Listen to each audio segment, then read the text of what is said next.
Assalamualaikum. Terima kasih karena sudah bergabung di Zoom ini. Apa kabar anak-anak? Oh, masih connecting audio semua. Saya tunggunya.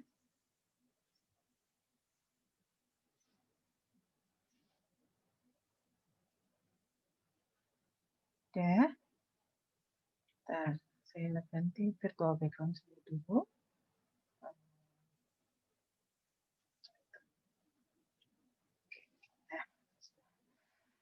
apa kabar semuanya? Baik? Oh iya, Baik, terima kasih. Lalu untuk valuasi di bond ini akan jauh lebih mudah dari kalau saya bicara bond, kita akan bicara mengenai obligasi. Ya, ini adalah pertemuan kita ke-12 dan memang ini adalah merupakan program akselerasi sebenarnya sih untuk manajemen keuangan yang seharusnya untuk obligasi ini baru kalian dapatkan di MK2. Tapi berhubung tim dari dosen manajemen keuangan itu ingin mengaksel Anda supaya sejak dini Anda sudah mulai bisa mengerti apa saja instrumen-instrumen keuangan yang bisa Anda gunakan menjadi alternatif investasi untuk diri Anda sedari muda ini akan jauh lebih nyaman buat kita semua dan Anda tentu dan bagaimana melakukan valuasi-valuasi tersebut. Selain itu juga kenapa ini lebih dini juga, kalian akan lebih terhindar juga. Paling tidak Anda bisa memberi arahan atau memberitahukan, mengedukasi lah sekitar lingkungan Anda tentang instrumen-instrumen keuangan dan seperti apa bentuknya, lalu apa yang legal, apa yang tidak. Jadi tidak lagi ada yang namanya korban-korban dalam investasi-investasi bodong maupun dengan investasi bodong kadang-kadang canggih juga dia menggunakan aplikasi seperti Real seperti itu. Waktu saat awal mungkin dia bisa mencairkan sejumlah dana gitu kan untuk nasabahnya, tapi untuk berikutnya menghilang begitu saja. Nah, itu juga harus wajib hati-hati. Dan apabila Anda di sekitar lingkungan Anda sekali lagi mengetahui hal itu, baik itu teman, rekan, keluarga terlebih lagi segera untuk kalian informasikan ke si pintar atau teman-teman kalian kan ada beberapa yang menjadi agen-agennya si pintar.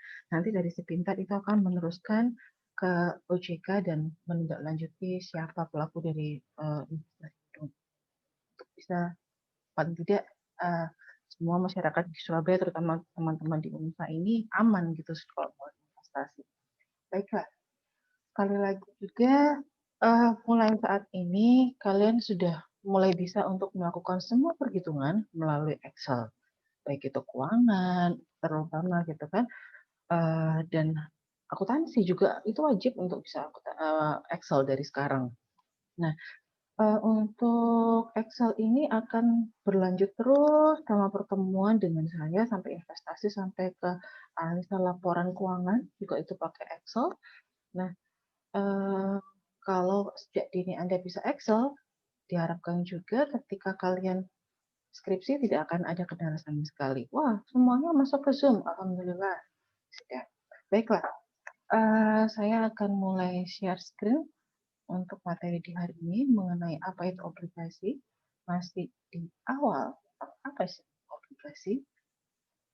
Jadi, ini adalah gambaran dari apa itu obligasi. Saya hide dulu untuk floating point proses supaya tidak tertutup. Lalu saya perbesar. Ya.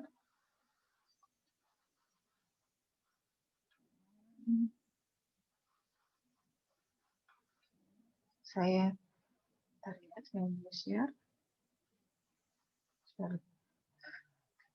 Apa itu obligasi? Jadi ketika bicara obligasi, ini adalah definitif dari obligasi. Itu merupakan salah satu dari surat berharga. Bentuknya sama sih seperti hutang, seperti saham, tapi ini hutang dalam bentuk hutang. Kok bisa hutang, Bu? Jadi pengembaliannya bedanya sama saham, pengembalian itu tetap. Kalau saham, tingkat pengembalian keuntungannya bisa berdasarkan dividen yang didapatkan dari nilai bersih total setelah dikurangi biaya-biaya lain-lain yaitu nilai laba bersihnya, lalu kemudian dibagi jumlah saham yang beredar atau yang diperjualbelikan di masyarakat, ya kan? Baru kemudian setelah itu berapa besarannya dividen itu ya yang akan diberikan ke masyarakat. Dan ada beberapa juga teman-teman kalian yang menanyakan ke, maaf, ini lebih jelas ya suaranya. Jadi ketika ada teman-teman kalian menanyakan saya, Bu, dividennya kok cuman kecil? Iya. Nah, kalau kalian perhatikan lagi, nanti ke depannya ketika saya juga mungkin atau dosen-dosen yang lain mengajarkan untuk mulai membuka laporan keuangan di idx.co.id, nanti kalian akan melihat, oh ternyata benar ya IDX di setiap laporan keuangan, di setiap perusahaan yang terbuka dividen itu kecil. Kalau yang besar itu capital gain. Ya, apa itu capital gain? Capital gain itu adalah selisih harga saat pertama kali Anda beli saham. Lalu kan ketika beli saham itu, kalau yang mikro, satu lot itu isinya 100 saham. Ya. Nah, ketika Anda beli satu lot itu, kemudian Anda simpan terus itu satu lot. Lalu kemudian baru Anda jualkan ketika harga itu benar-benar melejit. Nah, keuntungan itulah yang didapatkan. Mungkin akan jauh lebih enak lagi kalau saya share saham dulu aja ya, saya masuk di saham supaya semuanya mengerti benar dan ini juga dari Zoom juga, jadi interaksi saya harapkan ada. Dan apabila sekarang juga ada yang mau tanya tentang saham, boleh silahkan, open gitu, open mic Anda, lalu tanyakan ke saya. Saya akan coba untuk buka saham terlebih dahulu di idx.co.id. Saya share Google Chrome saya. Oke, kemudian saya masuk IDX. Oh, Nayo mau masuk. Terima kasih, Nayo. Nah, ini adalah composite. Apa Bu composite? Kalau kita buka di IDX sudah terlihat semua kan? Saya perbesar lagi aja supaya jauh lebih terlihat nyaman di mata. Nah, ini adalah composite index. Composite index itu apa? Composite itu adalah IDX, IHSG. Jadi seluruh indeks dari saham-saham yang ada di bursa itu namanya. Lalu ada LQ45. Nah, kalau LQ45 itu terdiri dari 45 saham yang memang benar-benar bagus secara performa. Istilahnya kalau di luar negeri ini adalah blue chip-nya Indonesia saham. Kalau di luar negeri blue chip mana terserah. Ada New York Exchange. Kalau New York Exchange itu kita bicara sebutannya NYSE. Ada yang Korea juga ada, Jepang juga ada. Silahkan kalau Anda mau kepo, Anda cari di Google apa sih di Korea itu namanya juga boleh. Lalu kemudian ada IDX 30, itu adalah indeks dari 30 saham. Apa saja, Anda kan bisa lihat semua di sini. Lalu kemudian ini juga ada high div, ini dividen, ada 20 saham yang tinggi dividennya terkumpul di sini. Lihat, sekalipun dividen itu tinggi, tetap skalanya sekian harganya. Ini bukan 478.000 loh ya, ini beda. Ini 478 rupiah. Ya. Lalu ada IDX juga yang terdiri saham-saham yang BUMN. Nah, biasanya saya akan mengatakan ke beberapa rekan-rekan yang memang sudah settle secara keuangan, kenapa harganya biasanya tinggi. Masuklah di BUMN, saya seperti itu.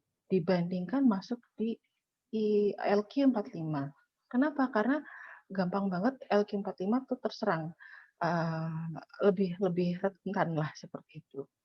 Lalu kalau melihat dari capital gain juga tidak terlalu cepat gitu perkembangannya. Kalau BUMN ini mulai ada yang rentan, ada yang tidak, tapi jauh lebih aman. Dan lebih aman lagi ketika Anda masuk di JII. Tapi bukan JII yang 30, masukin di JII ini. Apa sektor-sektor yang JII? Kenapa? Karena gini, ketika kita bicara IDX, lembaga inilah yang akan menilai saham-saham yang ada di IDX. Lalu kemudian indeks-indeksnya dari saham-saham ini digabungkan, kemudian diklasifikasikan, mana yang akan jauh lebih bagus untuk para investornya. Nah, itu dari IDX. Namun JII, ini khusus untuk JII, yang menilai adalah OJK. Ya. Dan satu lagi, sesuai dengan ketentuan dari ini JI ini adalah, sub apa ya, di atasnya tuh ada ISSI, jadi saham syariah. Lalu kemudian di bawahnya ada JII. Nah, ISSI dan JII ini sama, semua dilihat dari IDX dan OJK, terutama JII dan OJK yang memberlakukan saham-saham mana saja di perusahaan apa saja yang bisa masuk di JII itu adalah OJK, melihat performanya. Dan satu hal lagi yang paling aman, baik saham syariah yang tergabung dari ISSI yang ada di sini, ini ISSI ataupun JII, inilah yang akan kemudian apa ya? Kalau kita bicara struktur modal seperti yang kemarin kan, struktur modal itu ada pendanaan yang didapatkan dari luar. Nah, pendanaan dari luar ada dua, ya, ada hutang, lalu ada saham. Kalau bicara hutang, kita akan bicara bagaimana tingkat pengembaliannya, baik itu hutang bunga maupun obligasi. Bu, obligasi masuk mana? Masuk di sini, di sektor hutang yang jangka panjang. Kalau bunga bank, nah itu jangka pendek, tergantung dari jangkanya. Apabila kurang dari 10 tahun masuk di jangka pendek. Kalau lebih dari 10 tahun kita masukkan di jangka, atau 10 tahun sampai ke atas itu masuk ke jangka panjang. Nah, tentunya sebagai orang-orang akuntansi, Anda memang sudah benar masalah ini. Lalu kemudian itu kalau Anda lihat di neraca. Baiklah, kemudian saya masuk coba ke ini aja deh. JI. Nah, ini adalah JII. Valuasi saham itu tidak hanya melulu dari perhitungan-perhitungan yang diketengahkan seperti di teori. Ada berbagai macam valuasi, termasuk juga teknik dalam melakukan investasi. Ada teknik fundamental. Nah, kalau kita bicara di teori, kita akan bicara mengenai fundamental analysis. Di sana ada laporan keuangan, ada bagaimana tingkat pengembalian, dan tingkat pengembalian ini menganalogikan kalian menjadi manajer keuangan. Kalianlah yang akan mencetuskan berapa persentase dari setiap saham yang dikeluarkan. Layak atau tidaknya perusahaan itu menerbitkan IPO. Seperti itu ya. IPO itu Initial Public Offering. Jadi pertama kali saham itu diedarkan di bursa efek itu namanya IPO. Lalu kemudian, Bu, tapi ada beberapa perusahaan lain juga menerbitkan saham setelah IPO. Iya, itu bisa. Dan itu diperbolehkan. Boleh sekali. Tidak masalah, tapi namanya bukan IPO. Beda lagi. Ya. Nah, namanya public offering seperti itu. Nah, dari sana kalian yang akan menganalogikan sebagai seorang manajer keuangan ataupun direktur keuangan yang kemudian mengistilahkan membuat sinyal alarm untuk perusahaan. Pak, ketika harga sahamnya sekian, kita harus setara ini dengan apa? Performa secara perusahaan itu sendiri, baik demand. Kok bisa demand? Iya. Kenapa demand? Demand itu adalah permintaan, kemudian yang akan bisa menganalogikan apa namanya, pendapatan yang dihasilkan oleh perusahaan. Dari mana? Ya itu dia dari pembelian, dari sejumlah pembelian, dari sejumlah pembelian permintaan yang diminta oleh masyarakat, semua dapat terpenuhi dan terserap karena itu ada strategi harga. Nah, di akuntansi maupun di keuangan, kalian akan di akuntansi terutama lebih difokuskan ke dalam strategi penetapan harga. Nah, apabila ini ada, fokuskan ke sana, kemudian mengertilah secara logika bagaimana itu logika di strategi harga. Jadi tingkat penyerapan masyarakat juga terbeli semua harga-harga dari produk-produk yang ditawarkan oleh perusahaan-perusahaan tersebut. Dan sekali lagi ketika Anda menjadi manajer keuangan, direktur keuangan, berarti itu sudah tercapai. Nah, ini untuk analisa teknikal itu ada sendiri nanti ya, analisa teknikal ada sendiri nanti. Kita akan bicara mengenai ini bagaimana naik turunnya. 1D itu day, week, month, quarter ya, lalu ini adalah year. Nah, ini kita akan lihat year seperti ini. Nah, biasanya teman-teman kalau yang bicara mengenai analisa teknikal untuk saham itu di luar dari area pengajaran di UNUSA. Nah, kalau dulu sebelum ada galeri bursa, karena di tahun 2020 UNUSA sudah punya galeri bursa sebenarnya. Nah, itulah yang akan diajarkan ke kalian di luar dari materi perkuliahan, langsung ke praktek seperti itu. Lalu apakah menjadi saham itu susah? Menjadi investor saham itu susah dan perlu, uang yang banyak? Tidak. Mmm, ini nanti akan saya jelaskan sendiri di luar dari MK, karena ada aplikasi iPod di sana kan Anda bisa lihat bagaimana harga-harganya. Seperti misalkan ini harga lihat ini BBKP ini harganya 685. Ketika 100 lot Anda beli, maka Anda hanya membutuhkan ya sudah 685 ini harganya per saham dikalikan 100 saham, karena satu lot itu 100 saham. Maka Anda membutuhkan uang sebesar 685.000 ya, baiklah. Kemudian sebentar, ini saya admit sudah, silahkan masuk ya. Oke. Oh, maaf maaf, tadi saya 1.000 saham ya, partai besar. Kalau 1.000 saham 685.000, tapi kalau partai kecil yang mikro, satu lotnya 100 saham, itu akan membutuhkan dana sejumlah 68.500 ya. Dengan hanya kurang dari 100.000 saja, Anda bisa mendapatkan saham dan bisa menjadi investor saham di BBKP ini ya. Apa itu BBKP ini? Lalu tinggal diklik ini Bank Bukopin. Ya, BPKP itu. Udah gitulah, jelas tentang saham. Lalu kembali lagi saya akan masuk di, obligasi. Oke, saya matikan dulu, saya new share, sudah keluar semua. Nah, definisi dari obligasi adalah ini, hutang yang dijual ke publik. Iya, di sana biasanya ada nominal. Yang namanya surat berharga selalu ada nominalnya berapa dari total, surat berharga tersebut ya. Lalu kemudian suku bunganya berapa, karena itu penting bagi Anda untuk tahu bagaimana perhitungan untuk, time value of money ya, yang sebelumnya sudah ada. Lalu kemudian jangka waktunya berapa, lalu siapa penerbitnya, dan ketentuan-ketentuan lainnya. Kenapa ada ketentuan lainnya? Seperti jumlah karakteristik dari obligasi ini.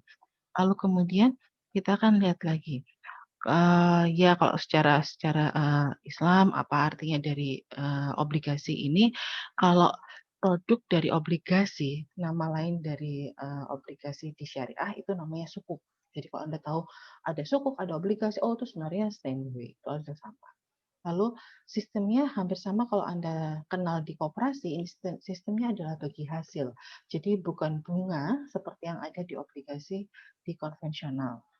Lalu iya, di sini karena ada kata-kata bunga itu biasanya kan ibaratnya, wah ini riba seperti itu. Nah itu yang ditonjolkan dari, produk dari sukuk ini.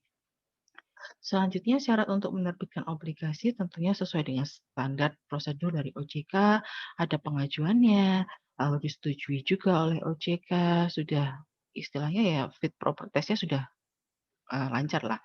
Kemudian perusahaan memiliki nama dan reputasi yang baik dan memiliki kredibilitas yang baik. Kenapa kredibilitas yang baik? Iya, kalau perusahaan itu ternyata secara performa 5 tahun lah paling tidak, itu secara laba bersihnya aja tidak pernah mendapatkan hasil yang positif, lalu dia akan berhutang kembali. Nah, Anda sebagai seorang investor, kalau Anda tahu laporan keuangannya tentunya Anda akan menghindar. Kalau tidak tahu laporan keuangannya, lalu kemudian, biasanya untuk penawaran perdana suatu surat berharga itu akan digembar-gembori oleh suatu hal yang fenomenal. Lalu sesuatu hal yang wow di depan, ibaratnya kalau wanita itu kelihatan cantik sekali di depan. Lalu ketika Anda masuk, wah ternyata, nah seperti itu tidak boleh ada sama sekali di sana. Harus ada fit proper test, performa juga harus bagus. Lalu kemudian, nah karenanya laporan perusahaan juga telah diaudit oleh akuntan terdaftar ya. Lalu memiliki keuntungan. Nah, ini adalah salah satunya 3 tahun terakhir. Kalau saya cenderung mengatakan ke teman-teman yang mau masuk di obligasi yang biasanya di ORI atau apa gitu kan, ORI kan Obligasi Republik Indonesia. Itu saya biasanya kalau sudah tahu 3 tahun ini adalah standarnya, saya minta 5. Kenapa? Dari 5 itu akan saya analisa dan saya tahu juga. Nah, kalau Anda nanti sudah masuk di semester berapa, Anda akan lebih kepo lagi terhadap laporan keuangan dan Anda akan mengetahui, kira-kira ini laporan keuangan sengaja dibuat performa yang bagus atau benar-benar performanya seperti ini. Itu akan bisa diketahui di laporan keuangan juga. Lalu kemudian, pihak-pihak yang berhak menerbitkan obligasi ada perusahaan, ada pemerintah, pemerintah daerah juga ada, pemerintah asing juga ada, perusahaan asing juga. Lalu analisa alasan juga menerbitkan obligasi, tentunya mereka membutuhkan dana, seperti itu. Lalu ini lebih banyak ke ya seperti ini. Ini adalah peringkat obligasi yang Anda bisa baca sendiri lagi nanti. Apa itu triple A, apa itu triple B, ini adalah artinya. Jadi kalau ada triple C, C, wah C-nya banyak, itu lumayan udah mau masuk ke B. Oh belum tentu. Kualitasnya malah kualitasnya rendah, harus hati-hati untuk melihat ini. Biasanya ketika obligasi itu diterbitkan, akan ada title-nya juga di sana. Ketika itu dihilangkan, Anda harus tanya, bagaimana peringkat obligasi ini? Kalau Anda menjadi seorang investor di obligasi. Lalu saya akan skip lagi, ini supaya nggak lama-lama. Saya skip dulu. Saya akan masuk ke dalam part penjelasan saya yang berikutnya mengenai, ini dia, saya tidak satunya.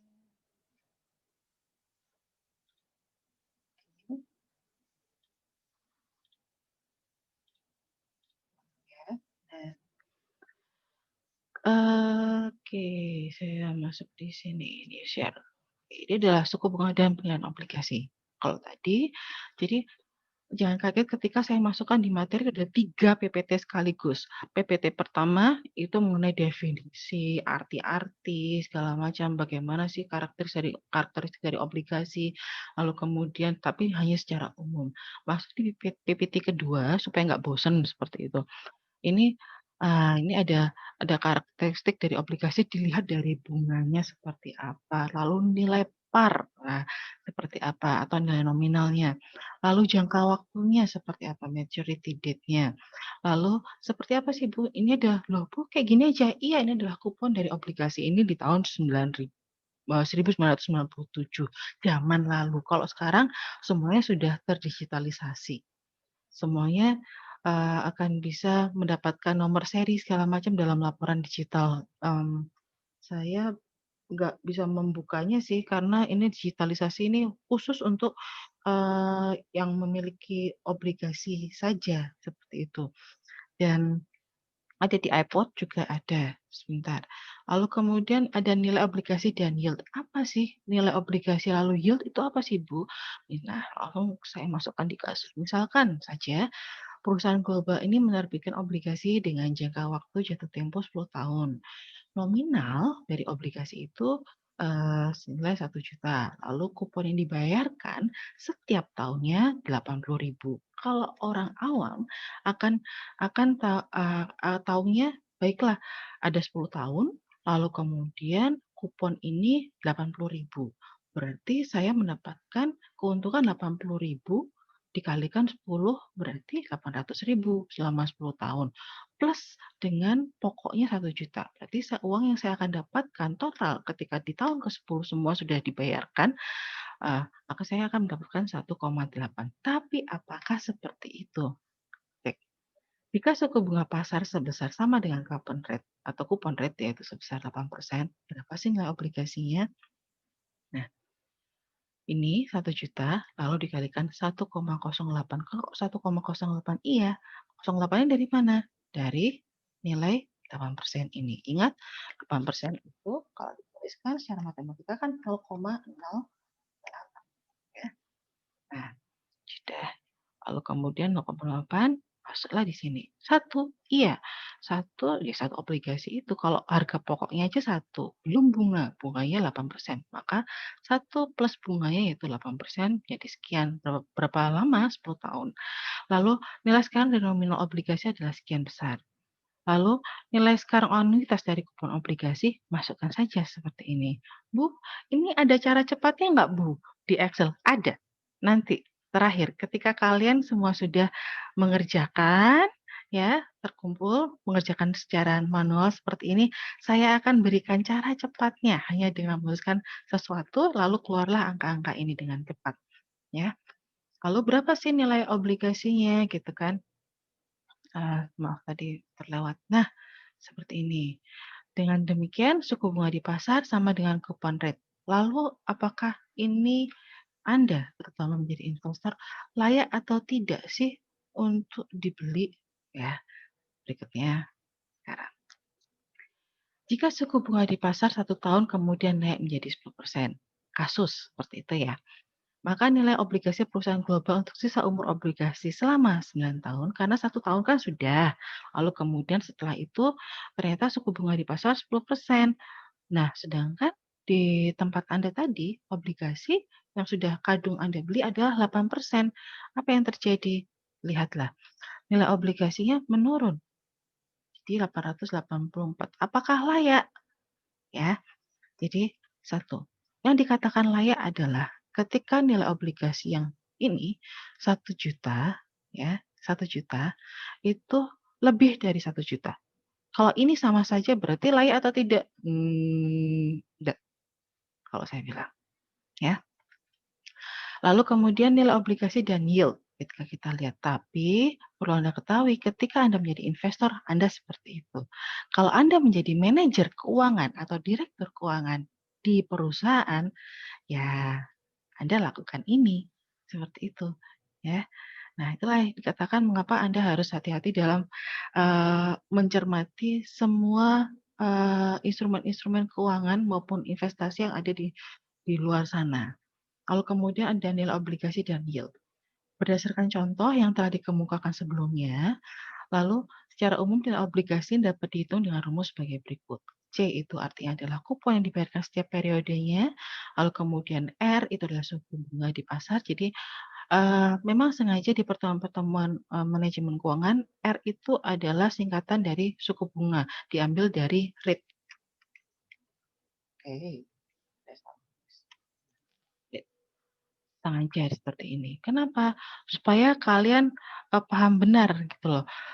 Yang kata-kata bahasa Inggris segala macam rate itu akan selalu ada di mana aja. Jadi saya berharap Anda tidak akan menjadi seorang investor di dalam negeri aja. Kadang-kadang Anda kan di luar negeri ketika ngomong rate, oh itu berarti suku bunga seperti itu langsung ngerti. Lalu kemudian F itu adalah nilai nominal dari obligasi. Lalu seperti biasa T itu adalah time, T itu adalah jangka waktu ya, jatuh temponya. Time bahasa Inggris seperti itu. Dan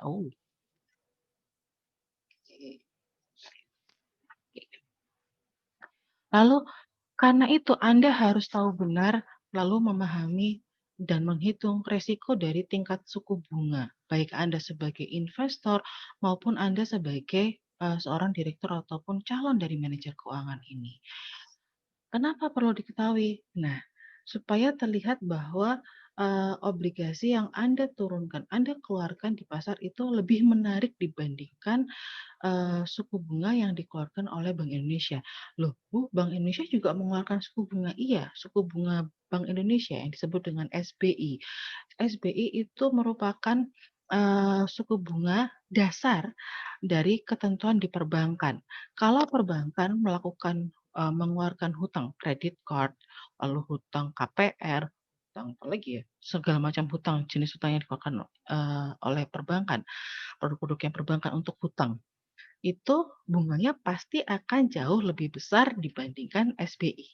Karena itu ada keuntungan yang harus dibayarkan ke apa namanya di bank itu sendiri.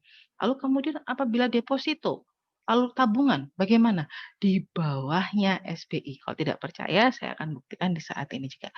Saya coba ya. Kita masuk di Google seperti biasa. Mana Google-nya? Oh, masih terbuka. Saya bikin kontrol. Saya buka kalau cari SBI itu ada di bi.go.id. Kita coba buka di bi.go.id. Oke, kita 100%. Lalu kemudian di sisi lain saya buka juga bank. Kira-kira bank apa yang kalian ingin tahu? Mungkin karena Anda memiliki tabungan ataupun deposito di bank itu. Silakan. Salah satu aja di antara kalian. Open mic, lalu katakan, Bang, ini Bu, buka. Silakan. BCA. Oke, BCA yang paling banyak ya. BCA. Oke. Kita lihat. Oh, jangan klik BCA, nanti masuk di tempat saya. Oke, kalau kita lihat ini US dollarnya seorang kan sudah produk simpanan. Masuk di produk. Mau tahapan yang mana? Tahapan biasa, tahapan ekspresi berjangka atau gold, atau deposito berjangka? Anda mau masuk yang mana? Ini adalah produk-produk yang perbankan sekalian ini. Harusnya Anda masuk di akuntansi perbankan ini. Ini adalah produknya. Tahapan ekspresi, tabungan semua, lalu kemudian deposito berjangka. Mau yang mana? Mau yang deposito, Bu. Siap, deposito kita lihat dulu.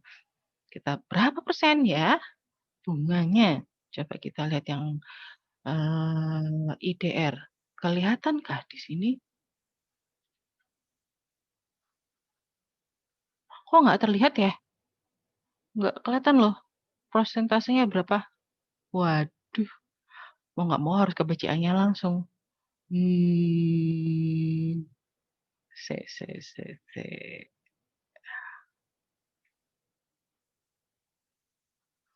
Oke, saya buka ini.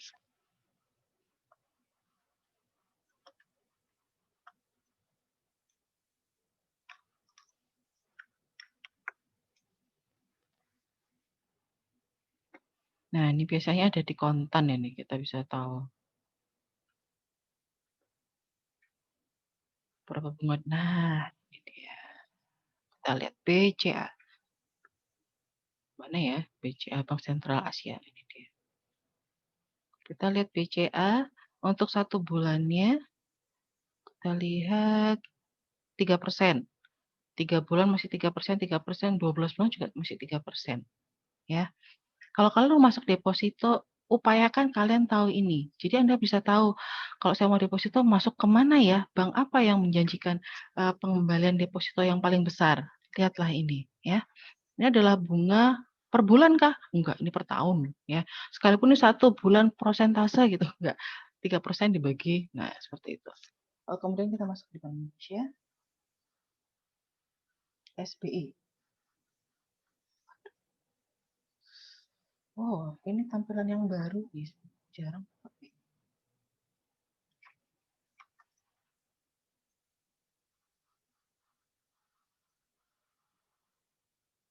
Sabar ya.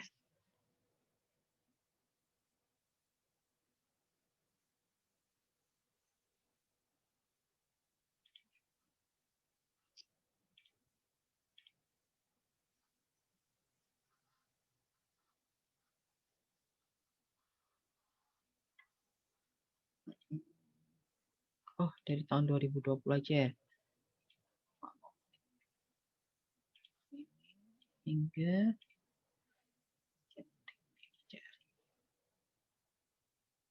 wah, nggak update ya SBI. Baiklah, sekali lagi, kalau mau kayak gini biasanya kita lihat dari luar. Sebentar.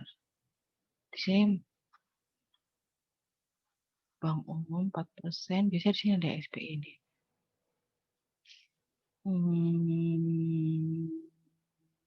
Ada. Baik, kita lihat.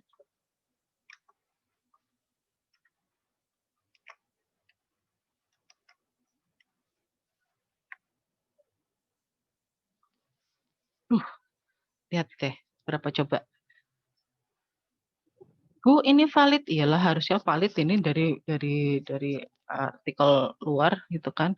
Dan ini siapa yang berkata juga Gubernur Bank Indonesia ada di fotonya, karena bagaimanapun juga ketika artikel-artikel yang seperti ini muncul, kalau ada kata-kata Bank Indonesia, ada fotonya juga. Kemudian kalau salah, wah ya dituntut pasti bisnis.com, nggak mungkin. Dan sekali lagi, kalau saya biasanya mencari itu di kontan, apapun itu di kontan, kalau cari deposito, cari apa yang menguntungkan di sini. Lalu lihat berapa persen SBI-nya, 3,75%.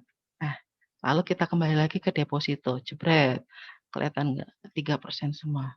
Nah, ini.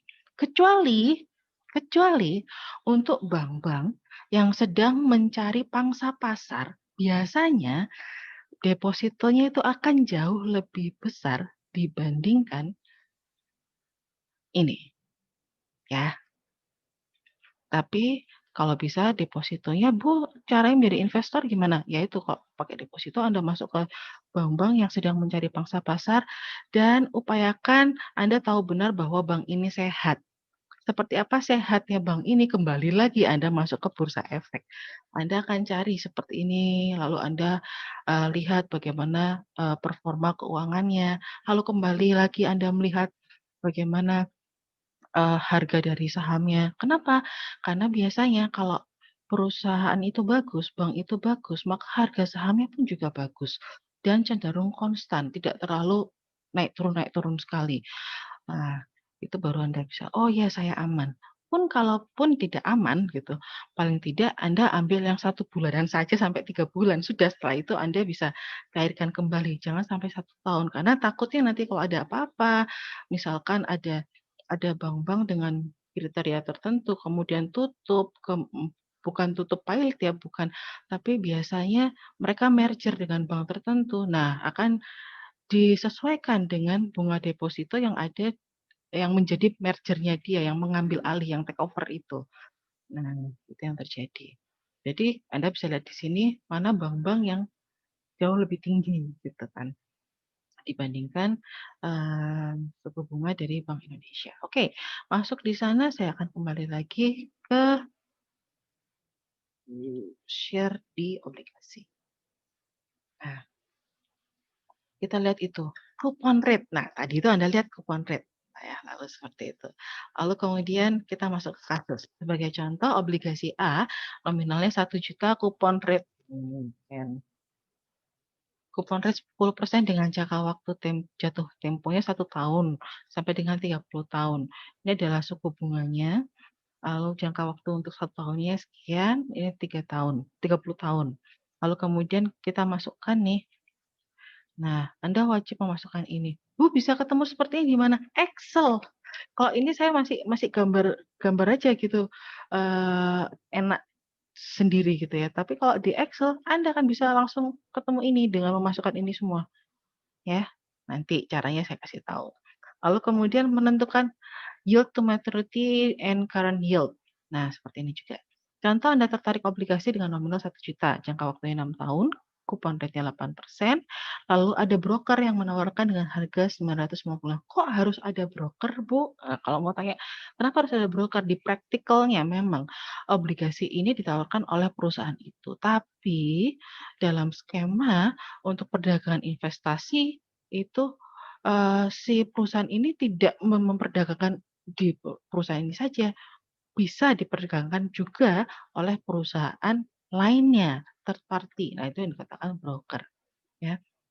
Lalu kemudian kita akan melihat bagaimana penentuan yield to maturity-nya. Karena ada broker tadi mengatakan harganya 955, 140. Apakah tingkat, keuntungannya tersebut bisa gitu kan. Nah, kalau kita lihat Anda harus melakukan interpolasi di sini. Apa itu interpolasi? Jadi Anda melihat bagaimana penjenjangan kesesuaian untuk tahu bagaimana kupon rate yang terjadi sebenarnya. Untuk dapat ini loh, Anda harus melakukan interpolasi. Sejauh ini ada yang sudah tahu interpolasi belum? Kalau belum ada yang tahu interpolasi, mungkin saya akan tambahkan PPT baru bagaimana caranya untuk menghitung secara interpolasi. Saya mau tanya dulu, boleh open mic, siapa aja? Sudah tahu caranya menginterpolasikan?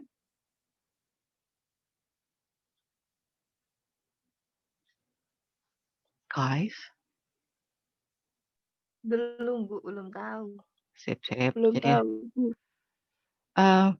satu lagi, tugas dari saya itu cuman satu, sengaja saya cuman satu supaya, saya mau tahu kalian, menghitung secara manual seperti apa, nanti setelah itu baru akan saya bocorkan Excel-nya gitu kan. Lalu karena ada interpolasi, maka saya akan menambahkan lagi PPT tentang interpolasi plus juga berlatih. Dalam artian saya ingin kalian lebih maju daripada saya dan jauh lebih siap untuk di pasar dibandingkan saya. Di pasar apa? Di pasar kerja lah. pastinya. Nah, untuk yang mudi ini Anda sudah, tahulah. Lalu kemudian macam obligasi, ini ada obligasi pemerintah, nih yang disebut dengan obligasi retail ini, ORI. Bu, ini aman. Biasanya orang-orang akan cenderung, aku lebih ngambil di ORI aja Ken, seperti itu teman-teman. Oke, ada ORI itu ada ORI 00, berapa ya terakhir tuh? ORI 010 apa berapa gitu, apa 11 ya? Nah, itu juga harus tahu juga untuk apa dan kemana gitu kan. Lalu, dihitung juga untuk melihat misalkan kalau obligasi ini dari pemerintah daerah, daerahnya itu maju atau tidak, kemungkinannya seperti apa gitu. Nah, itu juga wajib. Lalu ada zero coupon bond, Bu, maksudnya zero tuh berarti kuponnya tidak terbayar sama sekali ya? Nol katanya gitu. Biasanya teman-teman selalu mengatakan gitu. Langsung aja saya contohkan di sini. Perusahaan lokal menerbitkan zero coupon bond dengan harga 1 juta. Lalu, umurnya itu 5 tahun atau time-nya itu 5 tahun. Harga awal obligasi diterbitkan seharga 497.000.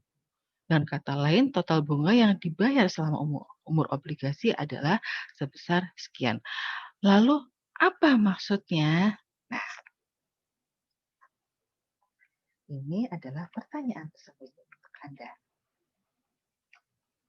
Nggak apa ya, cukup cari saja definitif dari zero coupon bond ya.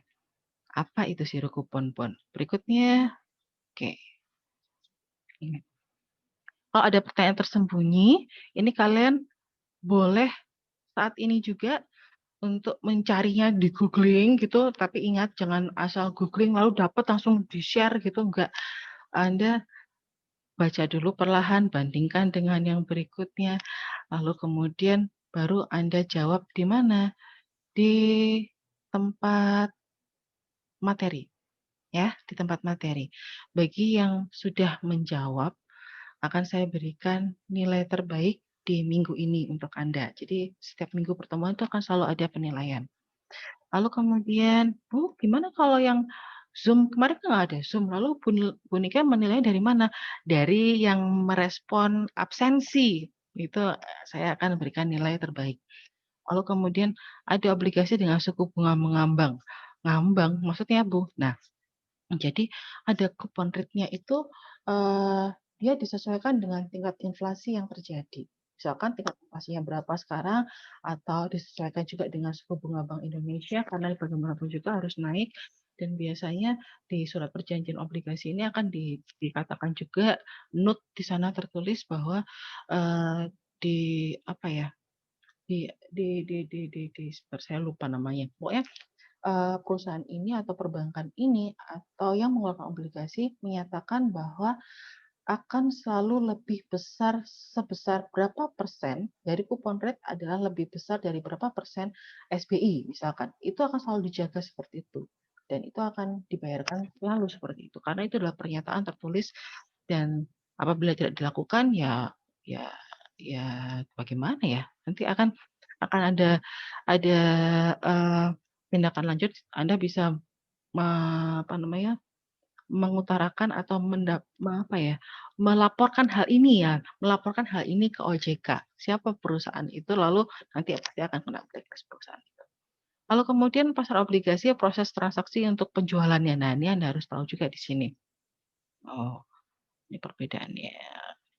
Ini misalkan Anda menjadi investor obligasi. Nanti di sisi lain ketika Anda menjadi manajer keuangan ya, Anda menjadi perusahaannya, ini ada agen penjualannya. Oke, baiklah begini aja. Lalu kemudian ada order investor juga. Jadi sebelum sebelum obligasi ini terbit, biasanya sudah digembar-gemborkan terlebih dahulu tentang informasi ini, ya. Lalu akan lihat juga bagaimana proses transaksinya, terlihat di sini. Pertama kali adalah membuka rekening efek dan menyampaikan order atau jual atau beli si investor ini melakukan order. Aduh, maaf ya ini, berantakan. Ah, beda soalnya. Nah, ini investor obligasi. Jadi ketika tahu, oh iya ini apa namanya, layak untuk saya beli obligasinya.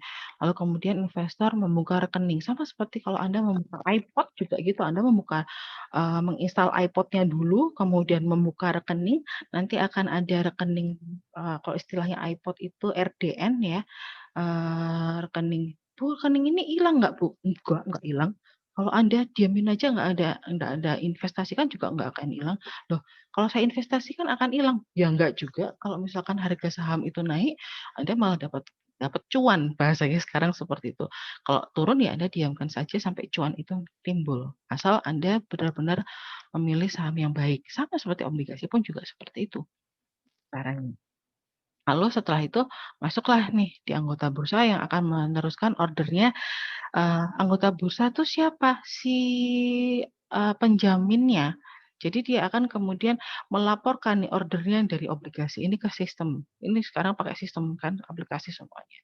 Lalu ketika sudah oke, itu dimiliki oleh, Nayo misalkan, lalu dapat posisi order nih si Nayo, lalu konfirmasi posisi order, yes, oke gitu, Nayo dapat, eee, dapat, bukti dari pembelian obligasi tersebut. Lalu ini faktor-faktor yang menentukan yield obligasi langsung aja saya masukkan di sini aja. Nah, ini time to maturity, tadi ini ada interest rate, rate-nya apa Bu? Gitu kan. Ini ada interest rate bunga SBI. Sama semua gitu kan, atau inflasi malah juga bisa dimasukkan di sini. Jadi lihat interest rate dan inflasi.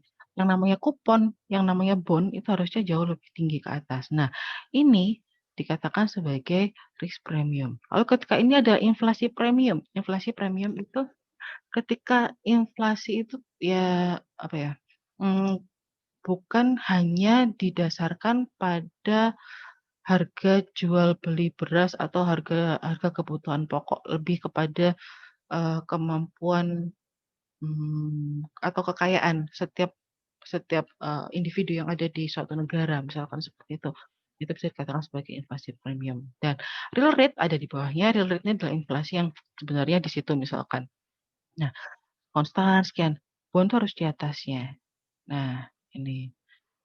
Time maturity. Jadi kalau tadi di awal, tadi kan di tahun pertama katanya 8%, yang di awal pertama PPT pertama 8%, lalu kemudian di tahun kedua setelah itu naik jadi 9%, itu gimana Bu? Harusnya naik? Iya, harusnya naik. Nah, naik seperti ini. Karenanya tadi sudah saya tengahkan di PPT yang ini bahwa obligasi itu wajib mencantumkan note gitu, yang menjanjikan bahwa, posisi pengembalian nominal interest-nya adalah lebih besar dibandingkan nominal interest dari SBI. Itu wajib di situ sekarang. Lalu kemudian ini kalau downward, lalu kemudian saya masuk ke perhitungan. Mana ya? Ini ada PPT. Nah, ini. Oke, ini adalah final PPT-nya. Terus terang nih saya ambil untuk, harusnya masuk di manajemen investasi, tapi saya kembali lagi akselerasi Anda. Ingat bahwa obligasi beda sama saham, jangan. Sekalipun hampir sama karakteristiknya, secara pencatatan di neraca pun juga berbeda. Obligasi masuk di, hutang jangka panjang, ya kan, kalau saham masuk di equity dan modal, seperti itu.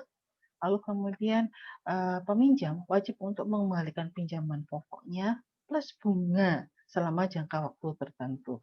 Tapi kadang-kadang dikatakan di situ untuk apa ya, di perjanjian nominalnya adalah sebesar bunganya plus dari pokoknya yang tadi itu, ya. Jadi jangan salah, yang di awal tadi yang 1 juta sama 8%, loh Bu, kan harusnya buat 1.800.000, tapi ternyata kok 1 juta ya Bu? Iya, karena yang tertera di obligasi ya itu yang akan Anda dapatkan ketika seluruhnya selesai. Nah, seperti itu.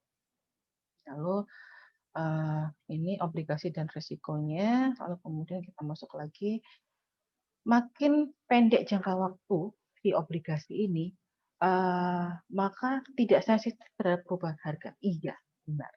Apabila dan sekali lagi kan kalau kita kita masuk secara logika politik ya. Kalau kita bicara keuangan, kita bicara investasi, kita kan bicara mengenai politik juga masuk di sini, keamanan dari negara juga akan masuk di sini. Kita mikro dan makro. Lalu kemudian jangka pendek plus juga tidak ada pergantian pemimpin negara. Kalau Anda masuk di ORI, bukan ORI ya, bukan yang obligasi daerah. Kalau obligasi daerah Anda harus tahu juga waktunya, jangka waktunya yang berlaku saat itu, sampaikah tiba-tiba di tengah ada pergantian pemimpin daerah. Tapi kalau pemimpin daerah, saya rasa tidak terlalu signifikan untuk perubahan dari inflasi yang mempengaruhi akhirnya mempengaruhi persentase bunga dari SBI. Ya, nah, kalau pemerintah ini adalah presiden, nah itu kemungkinan besar akan bergejolak. Tapi pergejolakannya itu tidak sesignifikan di saham. Bu, tentang saham bagaimana? Nanti saya akan ajarkan ke Anda, silahkan WA ke saya siapa yang mau mau apa namanya tahu benar mengenai saham secara investasi di iPod, lalu bagaimana resikonya.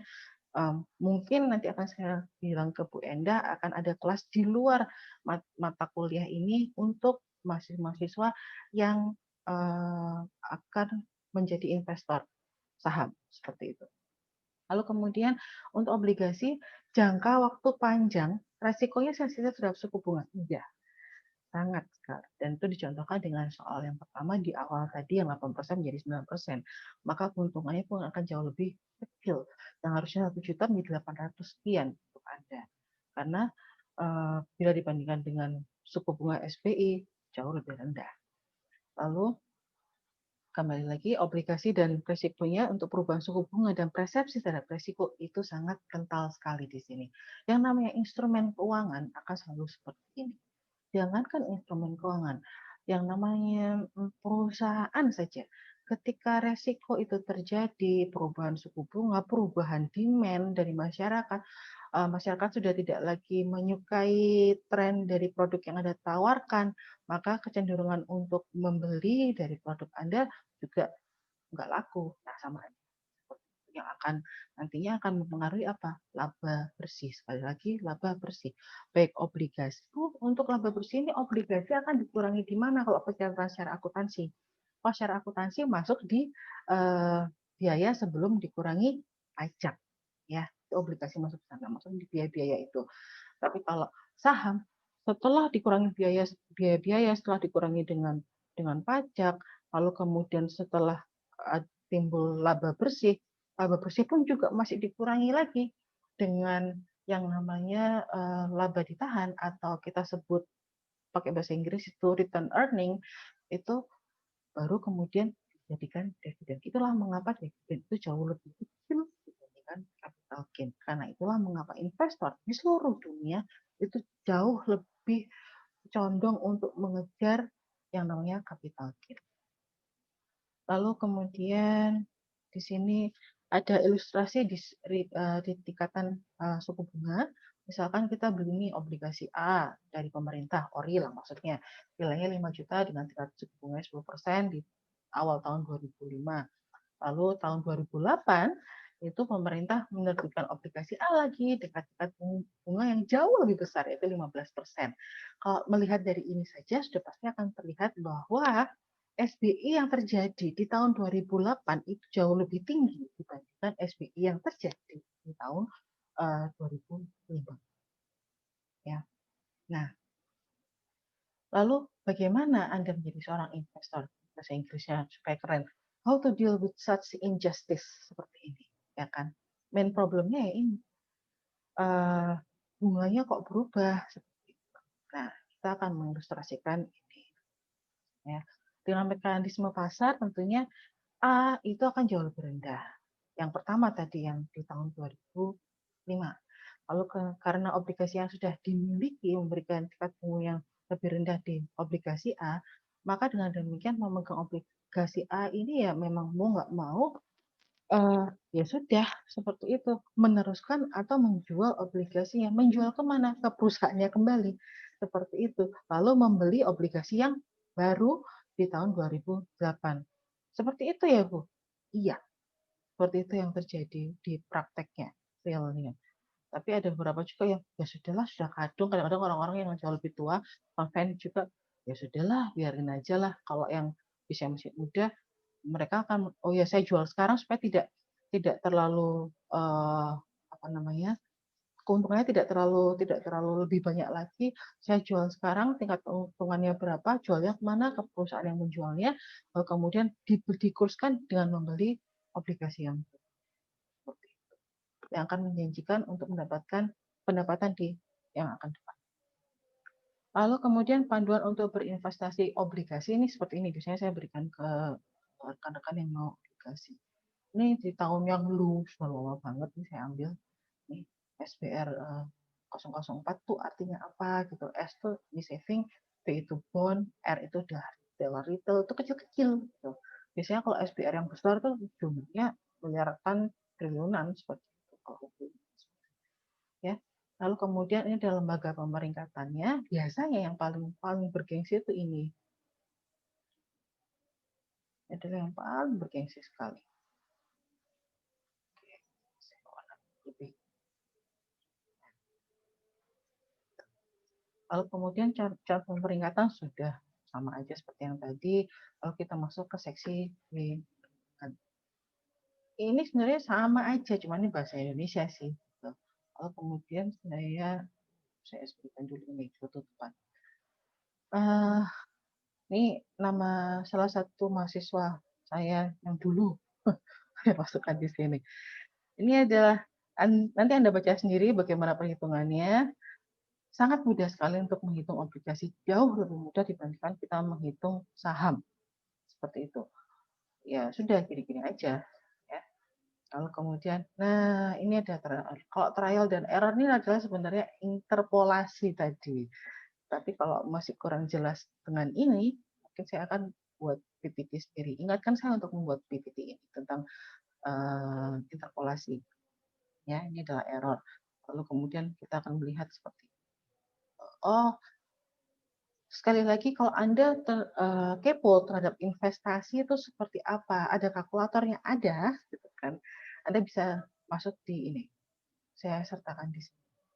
Moga-moga masih valid. Saya masih menggunakan terakhir kapan ya? Sudah lama. Ini. Kenapa kok Bunika tidak menggunakan ini? Kok sudah lama tidak menggunakan? Ya, karena saya cenderung sekarang melihat karena semenjak COVID ini saya cenderung melihat secara makro, tidak perhitungan ini. Karena kalau kondisi yang extraordinary pandemik seperti ini, biasanya saya akan beberapa investor akan cenderung untuk melihat fundamental keuangan, laporan keuangannya, tidak perhitungan teori ini, lalu melihat pasar, dan pasar apa? Pasar produk, pasar sahamnya, lalu kemudian saya lihat juga secara technical analysis. Apa itu technical analysis? Nanti di luar ini. Lalu kemudian, oke, saya masuk ke berikutnya.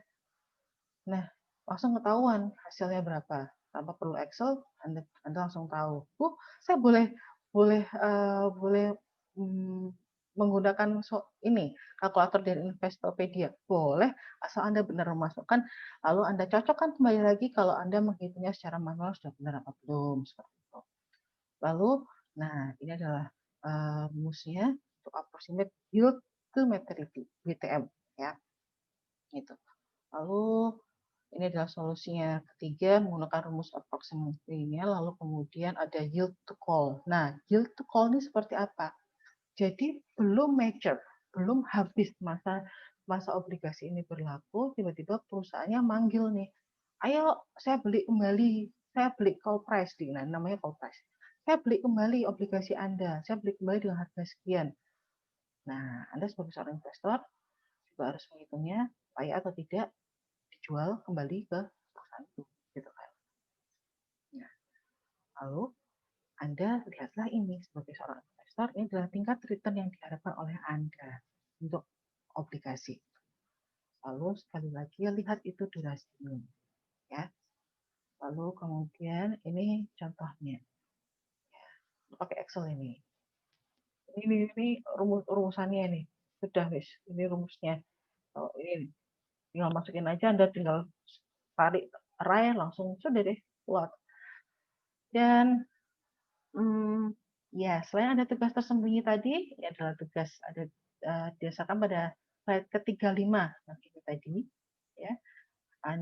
Saya minta untuk menghitung durasi bila dari 5% dan kupon tetapnya 10%. Ini apa yang terjadi. Ya, terima kasih semuanya. Apabila masih ada yang ingin kalian tanyakan di luar tugas-tugas aplikasi ini, silakan dengan senang hati WA saya gitu. Kalaupun misalnya tidak langsung saya respon, mohon maaf, tapi pasti akan saya respon berikutnya setelah saya tidak terkendala jadwal yang bermanfaat. Baiklah, sudah saatnya saya undur diri, sudah dan bubur selesai juga dari tadi. Kalian juga waktunya untuk makan siang, istirahat, dan ingat selalu untuk jaga kesehatan, protokol kesehatan jaga selalu. Baik, terima kasih anak-anak. Wassalamualaikum warahmatullahi wabarakatuh. Waalaikumsalam warahmatullahi wabarakatuh. Terima kasih, Bu. Sama-sama. Boleh leave meeting kalian. Iya, Bu.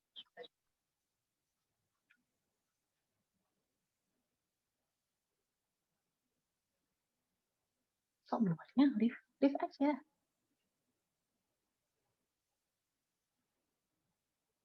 Nah,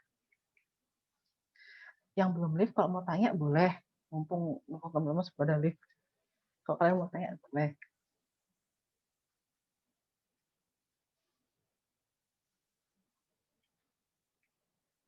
Silahkan open mic Anda lalu tanya ke saya. Mungkin tugas atau soal atau tentang saat ini. Atau mungkin juga ada tugas-tugas di luar manajemen keuangan yang mungkin saya bisa bantu Anda juga boleh. Kalau nggak ada, baiklah saya live. Terima kasih. Sampai jumpa di minggu depan. Jangan lupa untuk kerjakan tugas Anda. Ya.